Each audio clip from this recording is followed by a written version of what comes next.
Hello everyone, मैं हूं अनिल, आपका दोस्त, और आपका स्वागत है आपके अपने चैनल साइंस पोटली में। तो आज हम डिस्कस करने वाले हैं मानव हार्मोन के ऊपर।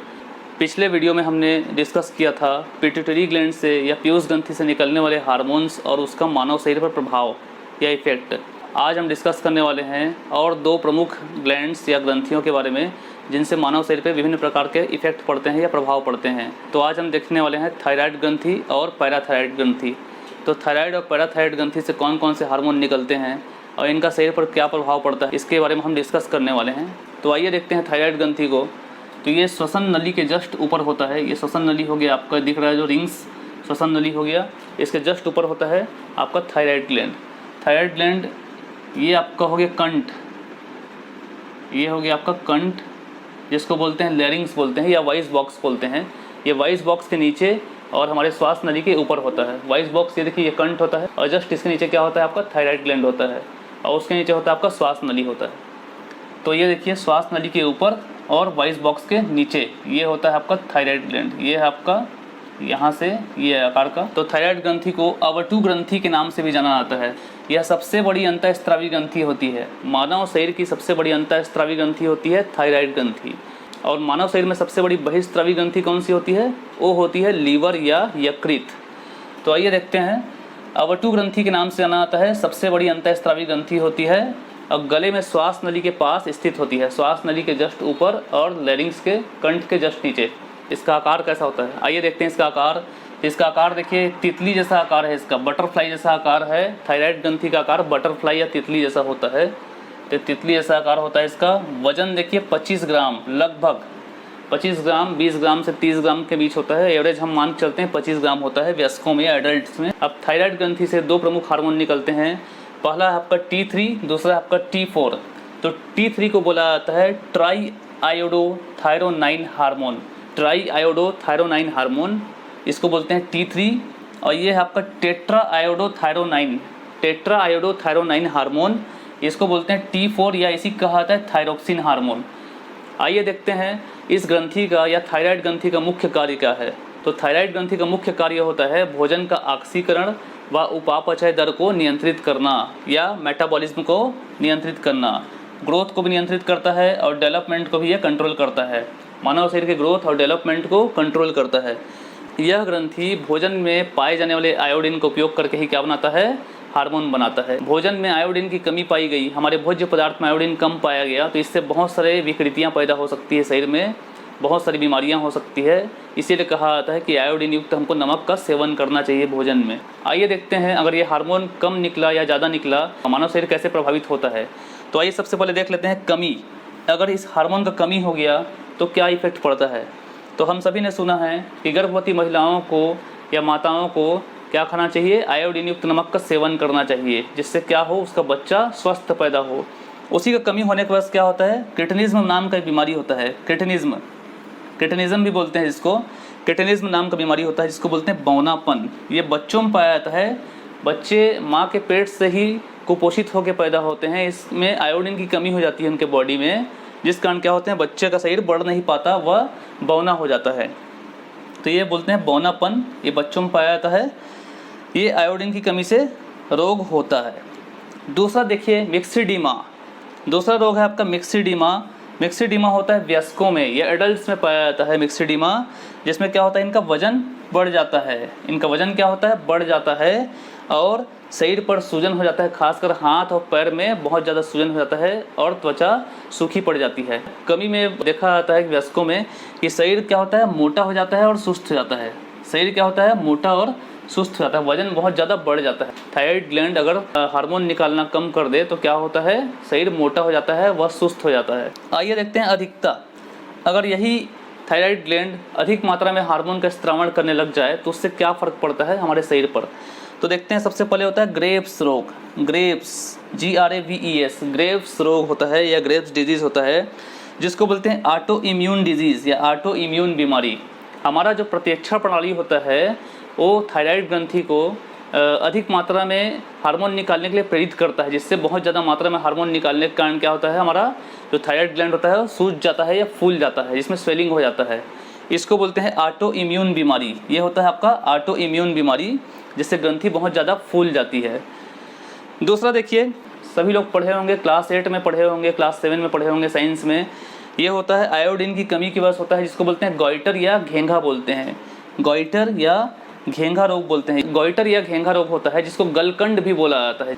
तो ये भी आयोडीन की कमी से होती है। इसमें अधिकतर कारण एक और लक्षण होता है कि व्यक्ति बहुत ज़्यादा पतला होता है और अति सक्रिय होता है, मेटाबॉलिक रेट इसका बढ़ जाता है और रोगी व्यक्ति को बार बार क्या होता है, दस्त होता है, जिससे उनको डिहाइड्रेशन की समस्या हो सकती है। तो ये था आपका थायराइड ग्रंथि और उससे निकलने वाले प्रमुख हार्मोन। और हमने देखा थायराइड ग्रंथि की अधिकता और कमी से कौन कौन से रोग मानव शरीर में होते हैं। अब आइए हम डिस्कस करते हैं पैराथायराइड ग्रंथि के ऊपर। तो पैराथायराइड ग्रंथि को बोला जाता है परा अवटु ग्रंथि। परा अवटु ग्रंथि, जैसे इसको बोला जाता था अवटु ग्रंथि, वैसे इसे बोला जाता है परा अवटु ग्रंथि। थायराइड ग्रंथि के पीछे स्थित होता है, 2 जोड़ी या 4 की संख्या में ये होते हैं। 2 जोड़ी थायराइड ग्रंथि के पीछे होता है, 2 जोड़ी या 4 छोटी छोटी होती है। तो इसका आकार देख लेते हैं, अंडाकार और लाल रंग की होती है। देखिए यहाँ डायग्राम बनाया गया है, ये पीछे का भाग है। देखिए सामने फ्रंट व्यू हो गया आपका ये थायराइड ग्लैंड का। जस्ट इसके पीछे क्या होता है, यहाँ 4, 1 2 3 4, देखिए 1 2 3 4। मैंने इसे यहाँ हरे रंग से शो कर दिया है, बट ये लाल रंग का होता है, ब्राउनिश रेड कलर का ये होता है। तो ये हो गया आपका 1 2 3 4। तो ये आपका कंठ हो गया, लैरिंग्स, और ये आपका हो गया पैराथायराइड ग्रंथि। दिख रहा है आपको 1 2 3 4, और ये आपका श्वास नली नीचे में। तो इससे कौन सा हार्मोन निकलता है, पैराथार्मोन, या इसी को बोलते हैं पैराथायराइड हार्मोन बोलते हैं। PTH बोला जाता है शॉर्ट फॉर्म में इसको, या पैराथार्मोन बोला जाता है, या पैराथायराइड हार्मोन बोला जाता है। इसका कार्य क्या है, इसका मेन फंक्शन है बॉडी में कैल्शियम का नियंत्रण करना। शरीर में क्या करना, कैल्शियम को कंट्रोल करना, कैल्शियम की मात्रा का नियंत्रण करना। और ये किस ऑर्गन को या किस अंग को ज़्यादा प्रभावित करता है, तो ये प्रभावित करता है आपका किडनी या वृक्क, हड्डी और छोटी आंत। किडनी, बोन और स्मॉल इंटेस्टाइन को ये ज़्यादा प्रभावित करता है। अब आइए देखते हैं कि कैल्शियम की कमी होने पे या इस हार्मोन की कमी होने पे शरीर पर क्या इफेक्ट पड़ता है। तो कैल्शियम की कमी हो जाती है, तो कैल्शियम की कमी क्या बोला जाता है, हाइपोकैल्सेमिया। तो कैल्शियम की कमी हो जाती है, और कैल्शियम की कमी होने पे क्या बोला जाता है, हाइपोकैल्सेमिया बोला जाता है। तो पेशियों तथा तंत्रिकाओं में ऐंठन व कंपन, पेशियों तथा मसल्स में क्या होता है और तंत्रिकाओं में क्या होता है, एक अजीब सा ऐंठन चालू हो जाता है। मसल्स, किसी भी पार्ट का मसल्स, फेस मसल्स अपने आप मुड़ना या ऐंठना चालू हो जाता है, आपके कंट्रोल में वो नहीं होता, या झुनझुनी भरता है, बहुत ज़्यादा कंपन होता है मसल्स आपका। तो ये कारण होता है कैल्शियम की कमी के कारण, जिसको बोलते हैं हाइपोकैल्सेमिया कहते हैं। तो इसको और बोला जाता है PTH लेस एक्टिव। अगर पैराथार्मोन आपका कम एक्टिव है तो हाइपोकैल्सीमिया होगा। अगर आपके बॉडी में पैराथार्मोन कम सीक्रेट हो रहा है या कम स्रावित हो रहा है तो उससे क्या होगा, कैल्शियम की कमी होगी, जिसको क्या बोला जाएगा, हाइपोकैल्सीमिया कहा जाएगा। जिससे क्या होता है, पेशियों तथा तंत्रिकाओं में अजीब सा ऐंठन चालू हो जाएगा, झुनझुनी हो जाएगी और आपका शरीर क्या होगा, ऐंठने लग जाएगा। तो ये हो गया आपका ऐंठन व कंपन, इससे होता है हाइपोकैल्सीमिया से। और इससे गंभीर भी हो सकता है स्थिति, जैसे कि कंठ की पेशियाँ, जिसको बोलते हैं लैरिंग्स। ये आपका लैरिंग्स हो गया एरिया वाला, ये देखिए ये लैरिंग्स हो गया एरिया। तो लैरिंग्स क्या होता है, लैरिंग्स भी सिकुड़ जाता है, लैरिंग्स भी ऐंठने लगता है अंदर से। अगर लैरिंग्स सिकुड़ने लग जाता है तो क्या होता है, सांस लेने में दिक्कत जाती है, और जो पेशेंट होता है या रोगी होता है उसकी मौत भी हो सकती है। तो लैरिंग्स या कंठ के सिकुड़ने के कारण क्या होता है, जो पेशेंट होता है वो सांस नहीं ले पाता, जिससे रोगी की मृत्यु भी हो जाती है। इस रोग को बोलते हैं टिटेनी। इस अवस्था या इस रोग को बोलते हैं, कंठ के सिकुड़ने को कहा जाता है टिटेनी। तो इसे कहा जाता है टिटेनी रोग। अब कैल्शियम की अधिकता का कारण क्या होता है, अब कैल्शियम की अधिकता, अगर पैराथार्मोन आपका ज़्यादा सीक्रेट होगा, बहुत ज़्यादा मात्रा में उत्पादन होगा, तो यहाँ पे कैल्शियम की मात्रा क्या होगी, स्वतः बढ़ जाएगी। कैल्शियम की मात्रा क्या होगी, बढ़ जाएगी, जिसको बोलते हैं हाइपरकैल्सीमिया बोलेंगे। जिसको क्या बोलेंगे, हाइपरकैल्सीमिया बोलेंगे। तो इसको बोलेंगे पैराथायराइड ग्रंथि क्या कर रहा है, ज़्यादा मात्रा में आपका पैराथार्मोन का उत्पादन करने लग गया है। तो पैराथार्मोन कहाँ से निकलेगा आपका, तो पैराथार्मोन निकलेगा पैराथायराइड ग्रंथि से। तो यहाँ होता है, अगर ज़्यादा मात्रा में कैल्शियम बन जाता है बॉडी में तो हाइपरकैल्सीमिया कहलाता है। और हाइपरकैल्सीमिया से एक प्रमुख बीमारी होती है जिसको बोलते हैं ऑस्टियोपोरोसिस। ऑस्टियोपोरोसिस में क्या होता है, ऑस्टियोपोरोसिस में हड्डियां पतली होने लगती है और घुलने लगती है, जिससे क्या होता है, रक्त में कैल्शियम की मात्रा बढ़ जाती है, जिससे हड्डियां पतली होकर घुलने लगती है। अब इसका और कहाँ कहाँ ज़्यादा इफेक्ट होता है, तो किडनी में क्या होता है, स्टोन हो सकता है, और ब्रेन और हार्ट का फंक्शन क्या हो सकता है, प्रभावित हो सकता है। ब्रेन और हार्ट का फंक्शन क्या होता है, प्रभावित हो सकता है। कैल्शियम की मात्रा रक्त में ज़्यादा बढ़ गई तो। पीयूष ग्रंथि का नियंत्रण सभी ग्रंथियों पे होता है, पर इस ग्रंथि में, पर पैराथायराइड ग्रंथि में पीयूष ग्रंथि का कोई कंट्रोल नहीं होता।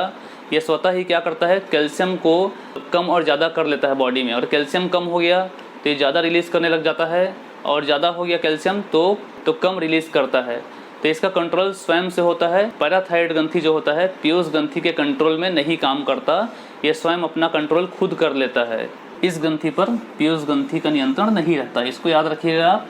तो ये हो गया हमारा आज का वीडियो हार्मोन से संबंधित पार्ट 2, थायराइड ग्रंथि और पैराथायराइड ग्रंथि और उससे निकलने वाले विभिन्न प्रकार के हार्मोन्स और उनकी कमी और अधिकता से होने वाले रोग। तो दोस्तों मेरा वीडियो आपको कैसा लगा? यदि मेरा वीडियो आपको अच्छा लगता हो तो लाइक कीजिए, अपने दोस्तों को शेयर कीजिए, और आप मेरे चैनल को सब्सक्राइब भी कर सकते हैं।